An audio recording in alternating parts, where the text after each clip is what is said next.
वक्रतुण्डमहाकाय सूर्यकोटि समप्रभा निर्विघ्नं कुरु मे देव सर्वकार्येषु सर्वदा गुरुब्रह्मा गुरुर्विष्णुः गुरुर्देवो महेश्वरः गुरुः साक्षात् परब्रह्म तस्मै श्रीगुरवे नमः। शरदा शरदाम्भोज वदना वदनाम्बुजे सर्वदा सर्वदास्माकं सन्निधिः सन्निधिं क्रियात्। ओम गं गणपतये नमः। सद्गुरवे नमः। श्री महासरस्वत्यै नमः। ओम द्रां दत्तात्रेयाय नमः। श्री रेणुका सहस्रनाम स्तोत्रं प्रारम्भम्। अथ श्री रेणुका तन्त्रान्तर्गतं श्री रेणुका सहस्रनाम स्तोत्रम्। श्री गणेशाय नमः। श्री रेणुकायै नमः। गिरिपृष्ठे समासीनं शङ्करं लोकशङ्करं प्रणतः परिपप्रच्छ संशयस्थः षडाननः। स्कन्द उवाच। तात सर्वेश्वरस्त्वं हि सर्वज्ञः सर्वभावनः कथयस्व प्रसादेन रहस्यं सकलार्थदम्। विजयः सङ्कटे घोरे निर्विघ्नं बलमुत्कटम् अन्येऽपि वाञ्छितार्थाश्च सिद्ध्यन्त्यासु विनाश्रमम्। शङ्कर उवाच। साधु पृष्ठं महाबाहो संशयो मास्तु मास्तु ते यदनुष्ठानमात्रेण सर्वान् कामान् अवाप्स्यसि। कस्यचिन्न यदाख्यातं तद्रहस्यं वदाम्यहम् स्तोत्रं सहस्रनामाख्यं रेणुकायास्तु सिद्धिदम्।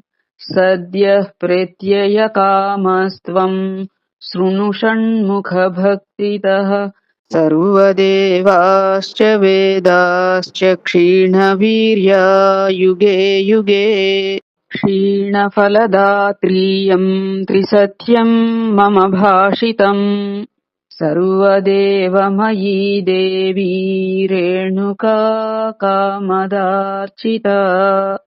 पुरदाहे मया ध्याता तथैव गरलासने विष्णुना सागरोन्माथे ब्रह्मणा सृष्टिकर्मणि। गोत्रभेदे मघवता जगति धारणे हिना कामेन शम्बरवधे रत्या तत्प्राप्तये पुनः गणाधीशेन सततं विघ्नवारणकर्मणि किं वत्स बहुनोक्तेन हैमवत्या मदाख्यया ध्यात्वा सर्वार्थदा साहि सर्वलोकैकसंश्रया। महत्कार्योद्यतैरन्यैः बहुभिश्चिन्तिता शिवा धर्मार्थकाममोक्षार्थमवाङ्मनसगोचरा तस्या एव प्रसादात् तां स्तौमि नामावलिच्छलात्। ऋष्यादिकं च संक्षेपात् कथयामि षडानना त्र्यम्बकश्च ऋषिः प्रोक्तोऽनुष्टुप् प्रकीर्तितम्। एकवीरा महामाया रेणुका दैवतं स्मृतम् सर्वपापक्षयद्वारा प्रीत्यै देव्या मुहुर्मुहुः। सर्वाभीष्टफलप्राप्तौ विनियोग उदाहृतः रेणुका राममातेति महापुरनिवासिनी एकवीरा कालरात्रिरेकला नामभिक्रमात् अङ्गुष्ठादिकरन्यासो हृदयादिषडङ्गकम् चतुर्ध्यन्तैर्नमोऽन्तैश्च प्रणवादिभिराचरेत् अस्य श्रीरेणुका सहस्रनामस्तोत्रमहामन्त्रस्य त्र्यम्बक ऋषिः श्रीरेणुका देवता अनुष्टुप् सर्वपापक्षयद्वारा श्रीजगदम्बा रेणुका प्रीत्यर्थम् सर्वाभीष्टफलप्राप्त्यर्थम् च जपे विनियोगः। अथ न्यासः। श्रीरेणुकायै नमः। अङ्गुष्ठाभ्याम् नमः। ॐ राममात्रे नमः। तर्जनीभ्याम् नमः। ॐ महापुरवासिन्यै नमः। मध्यमाभ्याम् नमः। ॐ एकवीरायै नमः। अनामिकाभ्याम् नमः। ॐ कालरात्र्यै नमः। कनिष्ठिकाभ्याम् नमः। ॐ एकलायै नमः। करतलकरपृष्ठाभ्याम् नमः। एवम् हृदयादि ॐ रेणुकायै नमः। हृदयाय नमः। ॐ राममात्रे नमः। शिरसे स्वाहा। ॐ महापुरवासिन्यै नमः। शिखायै वषट्। ॐ एकवीरायै नमः। कवचाय हुम्। ॐ कालरात्र्यै नमः। नेत्रत्रयाय वौषट्। ॐ एकलायै नमः। अस्त्राय फट्। ध्यानम् ध्यायेन्नित्यमपूर्ववेशललिताम् कन्दर्पलावण्यदाम् देवीम् देवगणैरुपास्य चरणाम् कारुण्यरत्नाकराम् लीलाविग्रहिणीम् विराजितभुजाम् सच्चन्द्रहासादिभिः भक्तानन्दविधायिनीम् प्रमुदिताम् नित्योत्सवाम् रेणुका। रेणुका रामजननी जमदग्निप्रिया सती एकवीरा महामाया कालरात्रिः शिवात्मिका महामोहा महादीप्तिः सिद्धविद्या सरस्वती योगिनी चन्द्रिका सिद्धा सिद्धलक्ष्मीः शिवप्रिया कामदा कामजननी मातृका मन्त्रसिद्धिदा मन्त्रसिद्धिर्महालक्ष्मी मातृमण्डलवल्लभा चन्द्रिका चन्द्रकान्तिश्च सूर्यकान्तिः शुचिस्मिता योगेश्वरी योगनिद्रा योगदात्री प्रभावती अनाद्यन्तस्वरूपा श्रीः क्रोधरूपा महागतिः मनःश्रुतिस्मृतिर्घ्राण चक्षुस्त्वग्रसनारसा मातृका पतिरुत्क्रोशा चण्डहासा महावरा महावीरा महासूरा महाचापारथस्थिता बर्हिपत्रप्रिया तन्वी बर्हिपत्र चतुर्भुजा नादप्रिया नादलुब्धा त्र्यक्षरा मृतजीवनी अमृतामृतपानेष्टा सिन्धुपा पात्रशालिनी चण्डहासधरा सूरा वीराडमरुमालिनी शिरोधरा पात्रकरा वरदा वरवर्णिनी त्रिमूर्तिर्वेदजननी वेदविद्या तपोनिधिः तपोयुक्ता तपोलक्ष्मीः तपसः सिद्धिदा परा ललिता सात्विकी शान्ता राजसी रक्तदन्तिका एकला रेणुतनया कामाक्षी सत्परायणा ऐन्द्री माहेश्वरी ब्राह्मी वैष्णवी वडवानला कावेरी घनदायाम्या याम्याग्नेयी तनुर्निशा ईशानी नैऋतिः सौम्या माहेन्द्री वारुणी समा सर्वर्षिध्येयचरणा नृवारणा नरवल्लभा भिल्लीवेषधरा भिल्लीवरुवरालकमण्डिता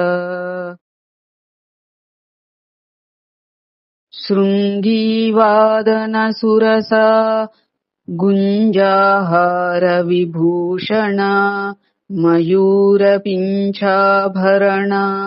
श्यामा नीलाम्बरा शिवा कालिका रेणुदुहिता शिवपूज्या प्रियंवदा सृष्टिकृत्स्थितिकृत्क्रुद्धा पृथ्वी नारदसेविता संहारकारिणीन्द्राक्षी रक्षोऽग्निचन्द्रशेखरा हुं फट् वौ षट् वषड्रूपा स्वधा स्वाहा नमो मनुः सुषुप्तिर्जाग्रतिर्निद्रा स्वप्नातुर्या च चक्रिणी तारामण्डोदरी सीता हल्यारुन्धती कादितिः भागीरथी च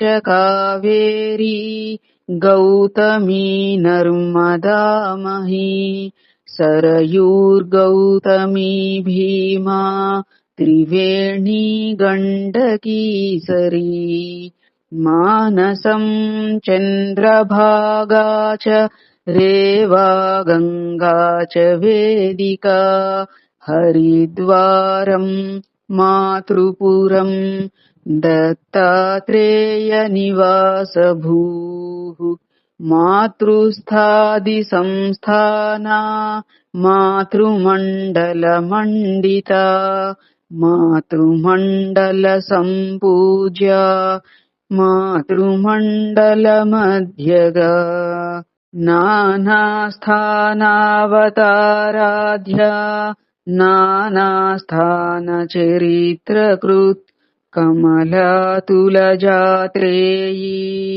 कोल्हापुरनिवासिनी मन्दाकिनी भोगवती दत्तात्रेयानुसूयका षट्चक्रदेवता पिङ्गा जमदग्नीश्वरार्थहृत् इडाख्या च सुषुम्नाख्या चन्द्रसूर्यगतिर्वियत् चन्द्रसूर्यसमाख्याता सर्वस्त्रीनिलया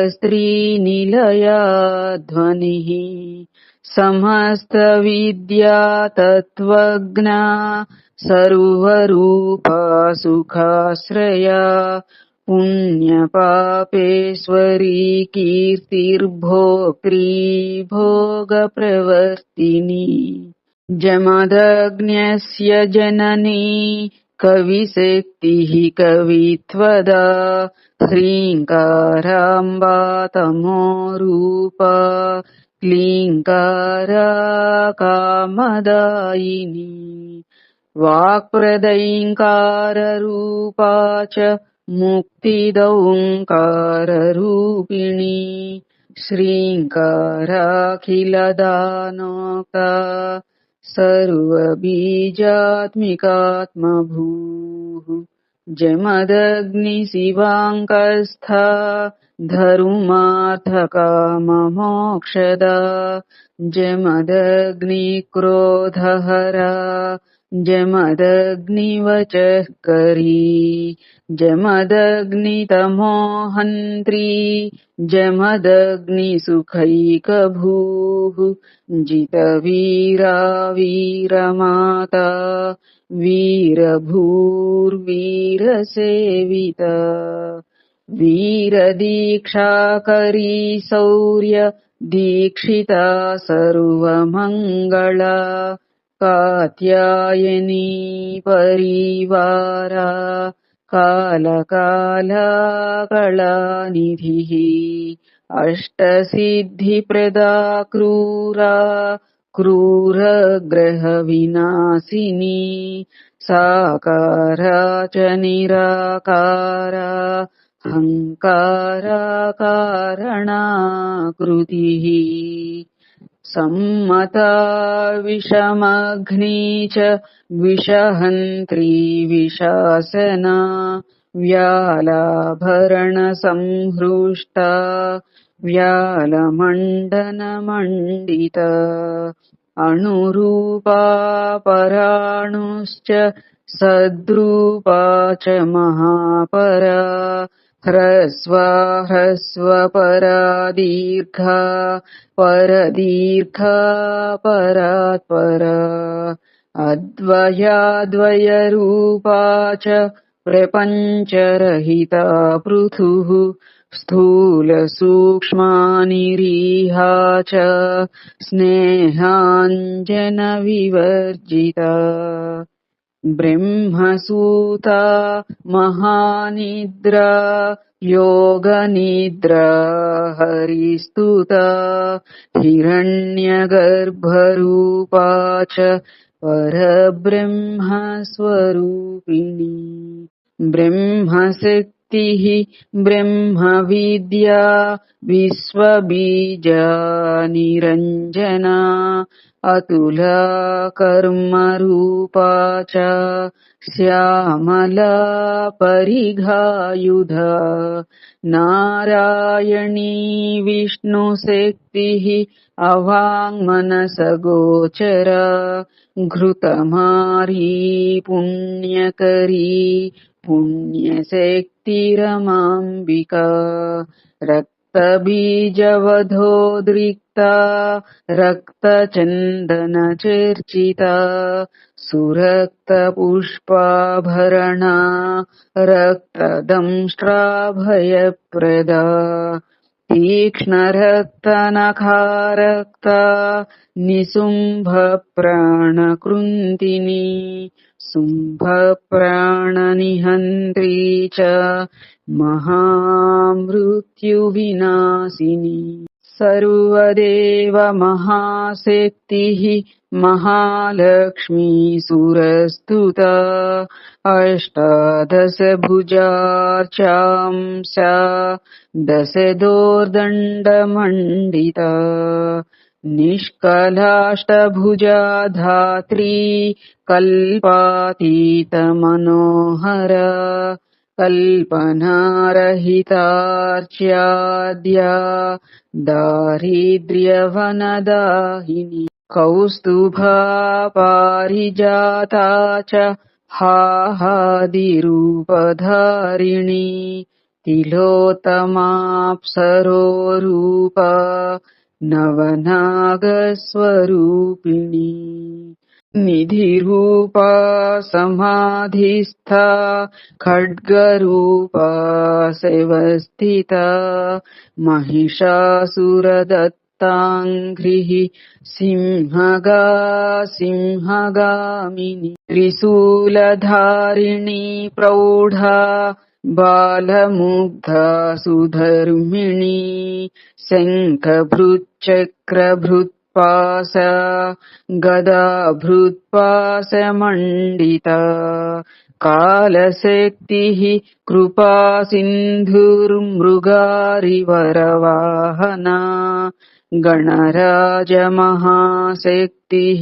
शिवशक्तिः शिवस्तुता हरिप्रिया श्राद्धदेवी प्रधाना गुहरूपिणी गुहप्रीता गणेतप्रीता कामप्रीता गुहस्थिता सर्वार्थदायिनी रौद्री नीलागतिरलोलुपा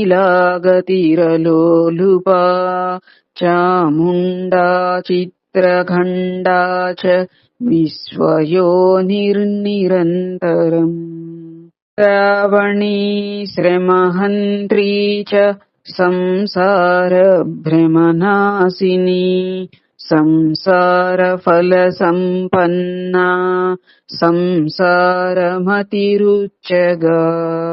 उच्चासनसमारूढा विमानवरगामिनी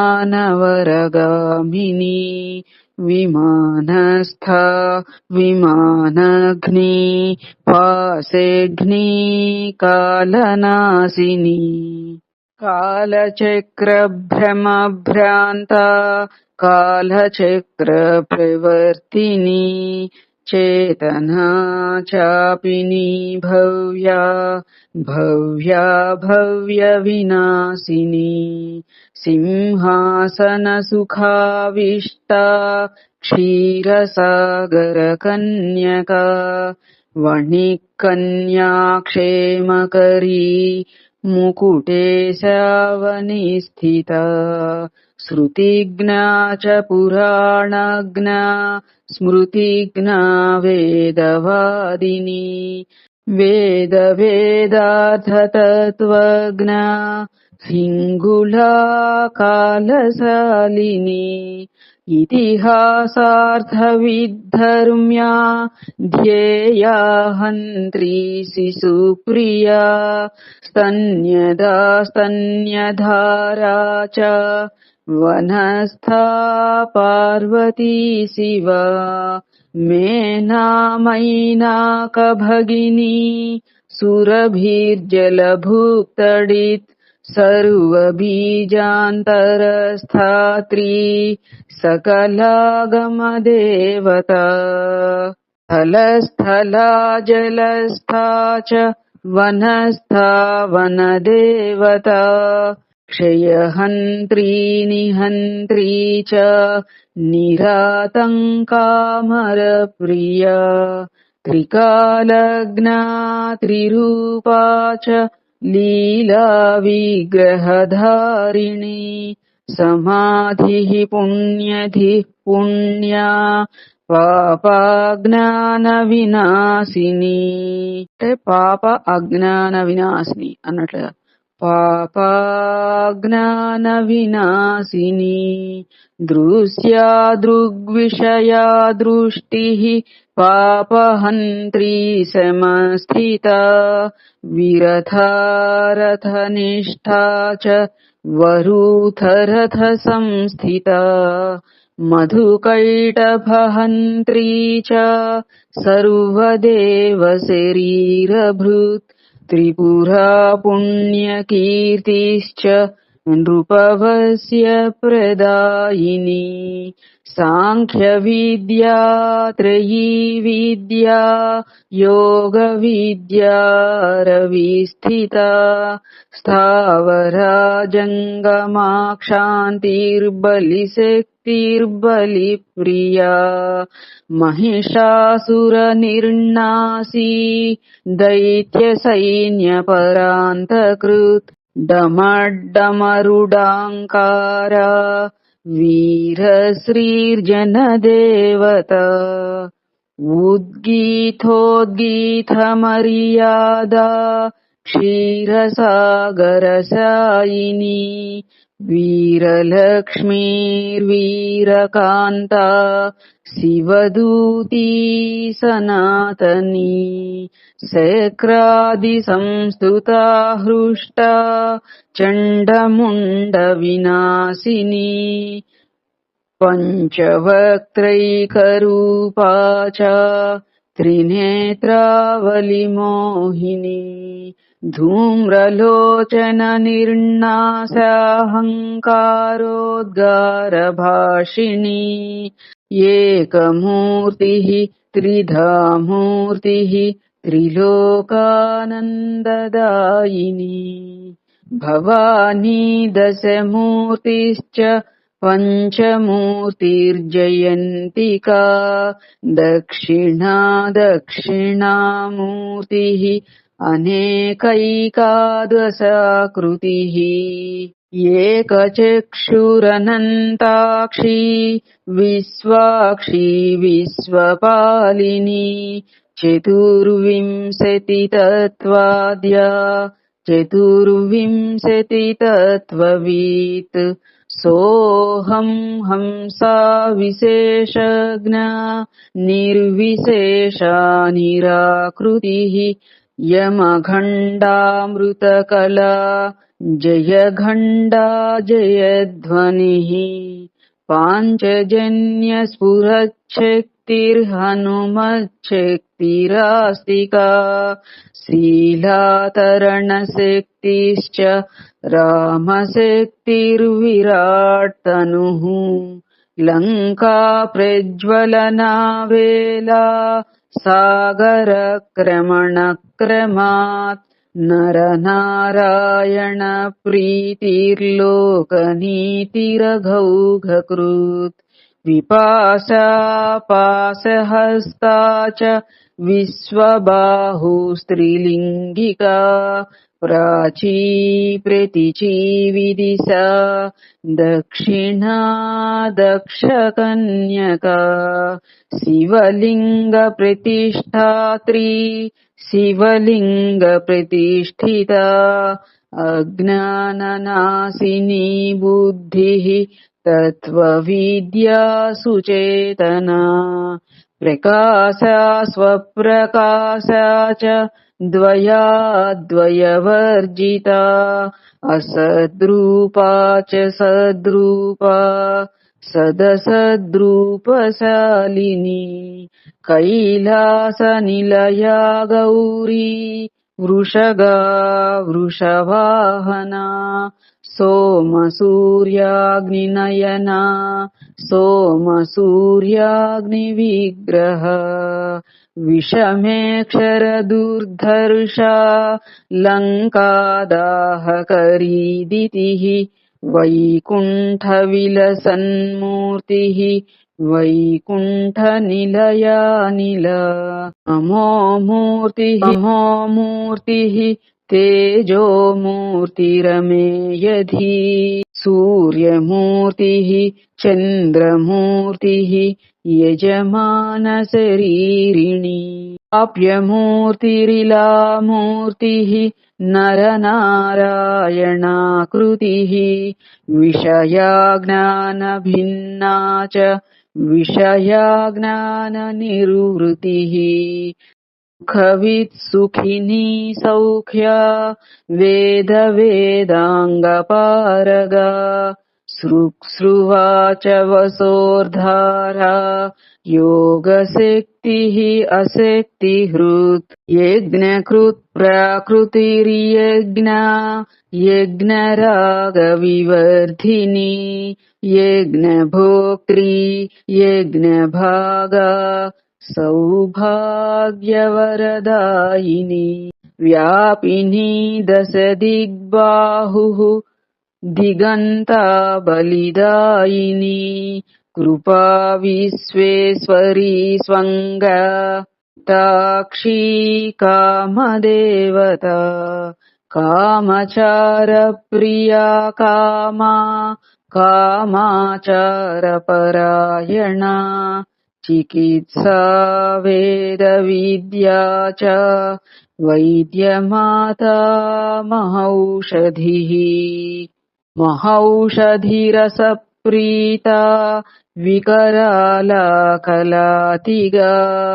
मेघशक्तिर्महावृष्टिः सुवृष्टिः शिवशर्मदा रुद्राणी रुद्रवदना रुद्रपूज्यान्नपूर्णिका अन्नदानरसान्नाद्या तृप्तिदा भोजनप्रिया कर्मपाशप्रदा पङ्क्तिः पाकशक्तिः पचिक्रिया सुपक्वफलदा वाञ्छाधिकफलप्रदा सर्वयन्त्रमयी पूर्णा सर्वभूताश्रयाम्बिका ब्रह्मणि ब्रह्मशक्तिश्च चराचरविभाविनी चराचरगतिर्जैत्री लक्षालक्षेश्वरार्धहृत् गुहशक्तिर्गणेशक्तिर्नारसिंही सहस्रदृक् सर्पमालोत्तरीया च सर्पसर्वाङ्गभूषणा वाराही च सहस्राक्षी कूर्मशक्तिः शुभालया शेषरूपा शेषशक्तिः शेषपर्यङ्कशायिनी वराहदंष्ट्रावलिधिः कामधीः काममोहिनी मायिनी चित्तसदना कामिकामप्रवर्धिनी सर्वलक्षणसम्पूर्णा सर्वलक्षणनाशिनी नादरूपा बिन्दुरूपा कृतकर्मफलप्रदा ध्रुवशक्तिः ध्रुवारोहा ध्रुवाटोपा ध्रुवार्धदा ध्रुवाकारोऽग्निहोत्राढ्या ध्रुवाचारा ध्रुवस्थितिः ध्रुवा ध्रुवमयी ध्रव्या चिद्रूपानन्दरूपिणी हृद्रूपा बगला कृष्णा नीलग्रीवा कुधीहरा पवित्रदृष्टिः पावित्र्यकारिणी ऋषिवत्सला शिशुत्सङ्गधरा सङ्गा सङ्गरागप्रवर्धिनी निस्सङ्गा सङ्गबहुला चतुराश्रमवासिनी चतुर्वर्णपरिष्वङ्गा चतुर्वर्णबहिस्थिता निराश्रया रागवती रागी मानससंश्रया ब्राह्मणी राजदुहिता वैश्या शूद्रा परासुरा गृहाश्रमसमासीना गृहधर्मनिरूपिणी गृहधर्मा विषादग्नि ब्रह्मचर्यनिषेविणी वानप्रस्थाश्रमस्था च यतिधर्मा स्फुरत्तनुः संस्थितिः प्रलया सृष्टिः सर्गस्थित्यन्तखेलकृत् ज्ञानशक्तिः क्रियाशक्तिः छायाशक्तिरपूर्वकृत् नानावादविशेषज्ञा नानावादनिरङ्गता शून्यवादनिराकारा धर्मवादनिरूपिणी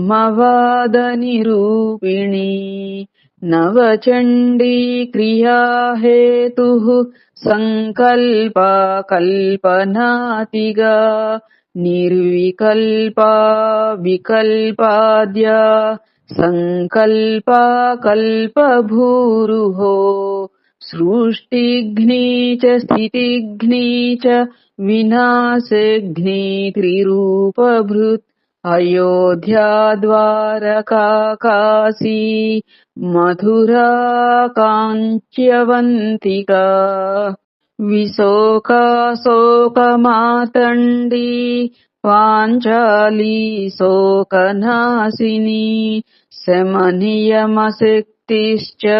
धर्मशक्तिर्जयध्वजा मुक्तिः कुण्डलिनी भुक्तिः विषदृष्टिः समेक्षणा कृपेक्षणा कृपार्द्राङ्गी कृपार्जिता कृपाश्रुतिः महापुराद्रिनिलया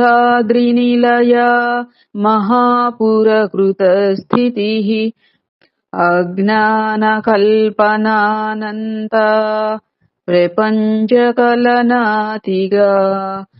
साम्यदृष्टिः देहपुष्टिः कृतसृष्टिः वृताखिला वेणुपुण्यपरिपाका योनिजावह्निसम्भव महापुरसुखासीना डमरुदर्पिता महापुरमहादेवी डमरुप्रीतिवल्गिता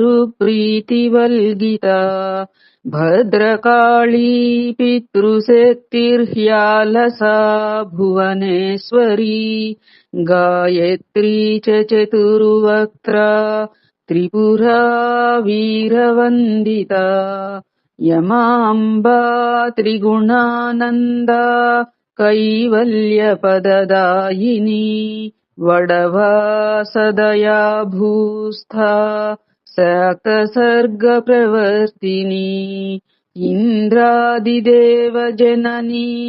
यालाम्बा कोलरूपिणी कुम्भदर्पहरा दोला क्रीडनलालसा शीतला विष्णुमाया च चतुर्वक्त्र नमस्कृता मातङ्गी विष्णुजननी प्रेतासननिवासिनी गरुत्मद्गमना लीला ब्रह्मास्त्रा ब्रह्मभूषिता सिद्धिः पाशुपतास्त्रा च नीलेन्दीवरलोचना रुक्मा शङ्करजननी कर्मनासा च शाम्भवी त्रिगावामनशक्तिश्च हिरण्यगर्भभूसुरा वाग्वादिनी च वर्णा च शङ्करार्धशरीरिणी दारुणा मोहरात्रिश्च भ्रमादिगणरूपिणी दीपिका क्रीडवरदा मोहिनी गरलासना कपर्दार्चितसर्वाङ्गी कपर्दाभरणप्रिया सावित्री भैरवी विघ्ना पीता पीताम्बरप्रभुः दशवक्त्रा नवद्याङ्गी त्रिंशल्लोचनभूषिता दशाङ्घ्रिर्दशदोर्दण्डा स्फुरद्दंष्ट्रातिभीषणा कर्पूरकान्तिवदना नीलबाहुरनुत्तमा ब्रह्मगेया मुनिध्येया ह्रीङ्कारा कामविग्रह षड्बीजा नवबीजा च नवाक्षरतनुः खगा दशार्णा द्वादशार्णाढ्या षोडशार्णा विबीजगा माला मन्त्रमयी जय्या सर्वबीजैकदेवता जपमाला च जयदा जपविघ्नविनाशिनी जपकर्त्री जपस्तोत्रा मन्त्रयन्त्रफलप्रदा मन्त्रावरणरूपैका यन्त्रावरणदेवता पद्मिनी पद्मपत्राक्षी शमीयज्ञाङ्गदेवता यज्ञसिद्धिः सहस्राक्षी सहस्राक्षपदप्रदा रेणुवसावताराढ्या महिषान्तकरी समेत ऋग्वेदा च यजुर्वेदा सामवेदा त्रयी परा अभिचारप्रियाथर्वा पञ्चतन्त्राधिदेवता अभिचारक्रिया शान्तिः शान्तिमन्त्राधिदेवता अभिचारोपशमनी सर्वानन्दविधायिनी अथर्वपाठसम्पन्ना लेखनी लेखकस्थिता भूमलेख्या वर्णशक्तिः सर्वशक्तिः प्रसिद्धिदा कीर्तिकामा कलाकामा कामाक्षी सर्वमङ्गला शूलेश्वरी कुशलघ्नी चिन्ताशोकविनाशिनी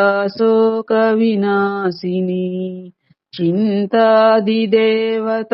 भूतनायका नलकूबरी करालीत्यूर्ध्वकेशी च श्रीधरी च विनायकी कामेश्वरी च कौवेरी पद्मावत्याभिधा गतिः ज्वालामुखी च कौवेरी विजया मेघवाहना महाबला महोत्साहो महाभयनिवारिणी कामिनी शाङ्करी काष्ठा सहस्रभुजनिग्रह प्रभाकरी भाषा सप्ताश्वरथसंस्थिता अलकापुरसंस्थाना मृडानी विन्ध्यनिश्चला हिमाचलकृतक्रीडा पीडा पापनिवारिणी अर्धमात्राक्षरा सन्ध्या त्रिमात्रा भारती धृतिः वेदमाता वेदगर्भा कौशिकी त्र्यम्बका स्वरा अम्बालिका क्षुधा तृष्णा धूम्रा रौद्रा दुरत्यया पानपात्रकरा जातिः श्रद्धा वार्ता स्थिता दुर्गाणी रक्तचामुण्डावृतिः सोमावतंसिनी शरण्यार्या दुर्गापरा सारा ज्योत्स्ना महास्मृतिः जगत्प्रतिष्ठा कल्याणी छाया तुष्टिश्च तामसी तृष्णा वाग्धीश्च नद्धा च गदिनी चक्रधारिणी लज्जा सहस्रनयना महिषासुरमर्दिनी भीमा भद्रा भगवती नवदुर्गा पराजिता मेघाष्टादशदोर्दण्डा दुर्गा कात्यायनी रतिः सर्वतः पाणिपादोरुर्भ्रामरी चन्द्ररूपिणी इन्द्राणी च महामारी सर्वतोक्षिशिरोमुखा सप्ताधिसंश्रया सप्ता सप्तद्वीपाब्धिमेखला सूर्यदीप्तिर्वज्रपङ्क्तिः पानोन्मत्ता च पिङ्गळा सर्वज्ञा विश्वमाता च भक्तानुग्रहकारिणी विश्वप्रिया प्राणशक्तिः अनन्तगुणनामधीः सर्वकल्याणनिलया शारदा त्र्यम्बिका सुधा। अथ फलश्रुतिः। श्रीशङ्कर उवाच दिव्यम् नाम सहस्रम् ते रेणुकायामयेरितम् सर्वकामसमृद्ध्यर्थमनेन भज षण्मुखा मुक्तिदो मुक्तिश्चापि भजताम् कल्पपादपः जयप्रदो विशेषेण नानेन सदृशो मनुः पुरश्चरणमुद्दिष्टम् सहस्रम् नवकम् शुभम् विजयार्थम् विशेषेण प्रयोगम् साधयेत्ततः हस्तयोर्भाजनम् कृत्वा प्रसादम् याचयेन्मुहुः लब्धप्रसादो भक्तेभ्यश्चिन्तयेत् हृदि रेणुकाम् भक्तितो योगिनी वृन्दम् पूजयेतोषयेन्मुदा तत्पात्रम् पूरयेदन्नैः पूजयित्वोपचारकैः शृङ्गिनादम् समाकर्ण्य प्रार्थयेदुदयाशिषम् सर्वेभ्यश्चाशिषो लब्ध्वा भुञ्जीत सह बान्धवैः नानाजातिभवान् भक्तान् प्रीयताम् रेणुकेति च उत्सर्गादिप्रसादेन तोषयेच्छ मुहुर्मुहुः दीपकाडमरुध्वानैः उदयोद्धामकीर्तनैः गोदोहसमये कुर्याद् गोदोहजमहोत्सवम् जगदम्बामयम् पश्यन् सकलम् दृष्टिगोचरम् दीपिकाडामरुत्साहम् भक्तैः सह निशाम् नयेत् अवर्षणे धराकम्पे संक्षोभे सागरस्य च आवर्तनसहस्रेण निश्चिते जायते शुभम् दुष्टोत्पाते महाघोरे सङ्कटे दुरतिक्रमे अयुतावर्तनान्नूनमसाध्यमपि साधयेत् निशीथे वा प्रदोषे वा जगदम्बालये शुचिः नवरात्रम् जपेद्यस्तु प्रत्यहम्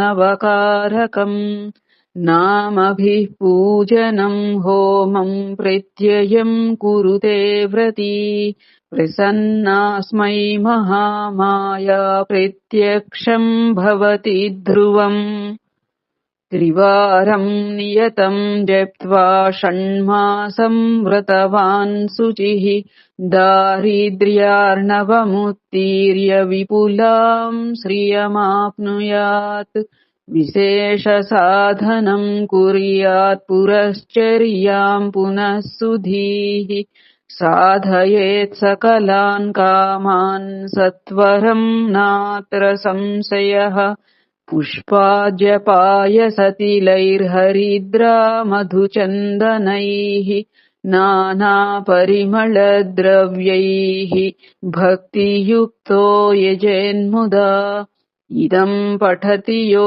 भक्त्या शृणुयाद्वापि नित्यसः निर्विघ्नम् लभते भीष्टम् जीवेच्छ शरदाम् शतम् शुक्लपक्षे अथवा कृष्णे भूताधः षष्टिकादिनात् साधकः साङ्गविधिना साधयेत् स्तोत्रमन्त्रवित् इषे शुक्लनवम्यन्तमारभ्य प्रतिपत्तिथिम् नवरात्रोक्तविधिना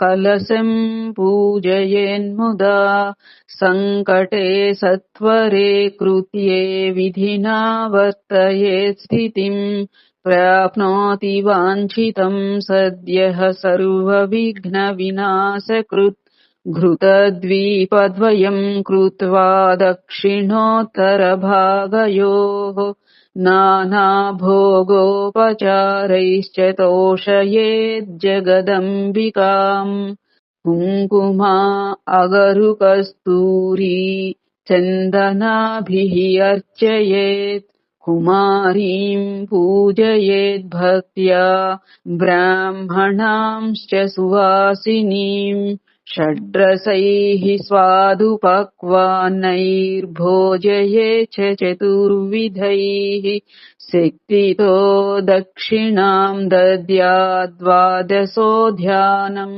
गवादिकम् वित्तसाढ्यम् न कुर्वीत सर्वकार्यसमृद्धये प्रणमेद्भक्त्या प्रोच्यतामुदयोस्त्वतिः भूषितो मङ्गलस्नानैः स्वालेप्याम्बरमाल्यवान् विभूष्याङ्गम् कपर्दैश्च प्रज्वाल्य घृतदीपिकाम् यद्यदारभ्यते कार्यम् तदादौ च समापने सम्पूज्याम्बाम् कुमारींश्च पूजयेज्जपपूर्वकम् भूताष्टम्याम् नवम्याम् च भौमे च नियतः पठेत् सर्वान् कामान् अवाप्नोति नात्र कार्यविचारणा।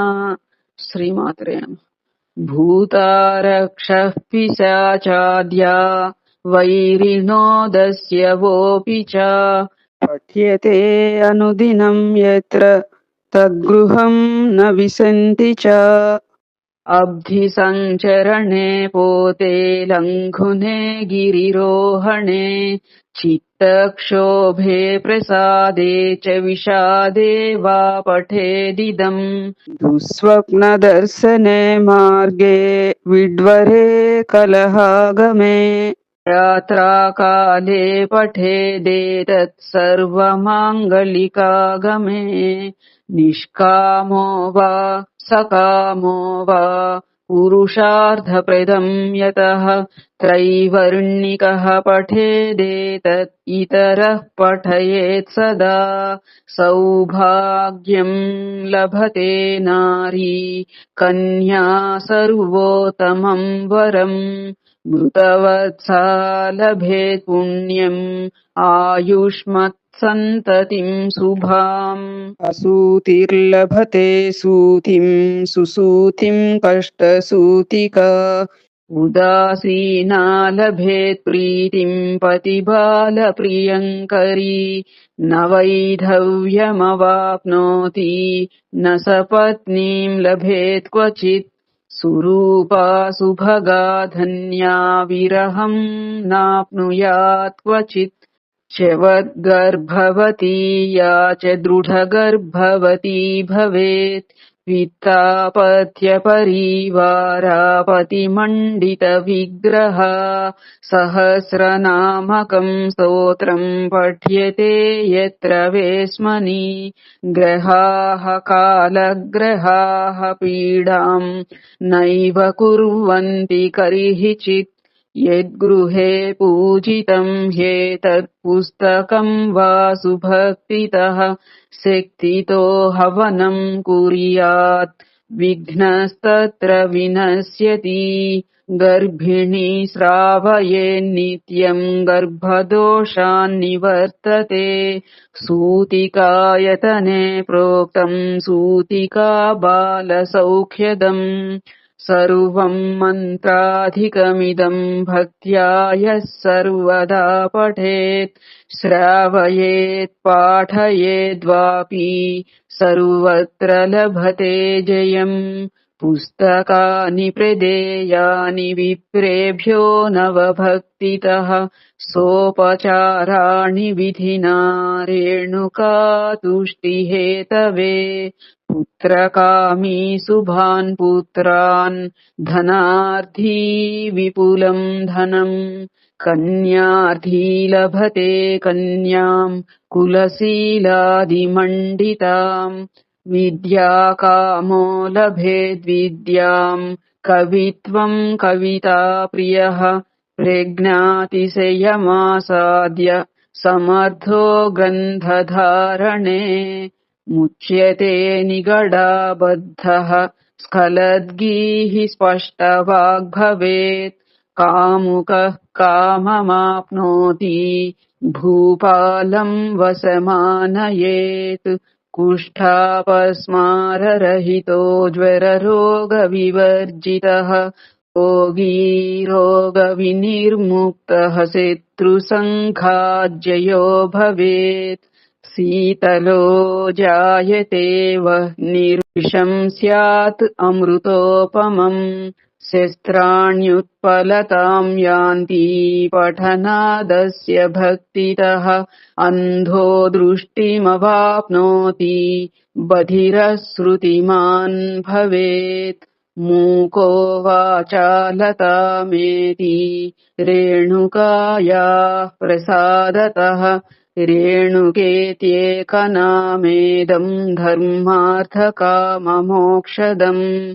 फलम् नाम सहस्रस्य समर्थो वक्तुमस्ति कः। रेणुकास्मरणान्नूनम् विषम् न आक्रमेत्तनौ। सर्वपीडोपशान्तिश्च सकलार्थसुखोदयः। नारायणश्रिया युक्तः सावित्री सहितो विधिः। अहम् भवानी सहितो रेणुकार्चनतोऽर्चिता। सर्वम् यज्ञफलम् तस्य पारायणफलम् तथा। साङ्गयोगफलम् तस्य रेणुकायेन पूजिता। उच्यते बाहुमुद्धृत्य बहुनोक्तेन षण्मुखा। सेव्यते रेणुकायैस्ते सेव्यन्ते त्रिदशैरपि। इति श्रीपद्मपुराणे मायोपाख्याने रेणुकाप्रस्तावे रेणुकाप्रकृतिभावे शङ्करषण्मुखसंवादे शङ्करप्रोक्तम् श्रीरेणुकासहस्रनामस्तोत्रम् सम्पूर्णम्। एतत्फलम् सर्वम् सद्गुरुचरणारविन्दार्पणमस्तु। सहस्रनामस्तोत्रपारायणफलसिद्धिरस्तु। सर्वे जनाः सुखिनो भवन्तु। समस्तसन्मङ्गलानि सन्तु। लोकाः समस्ताः सुखिनो भवन्तु। ॐ शान्ति शान्ति शान्तिः। श्रीमातरे नमः। ॐ नमः शिवाय।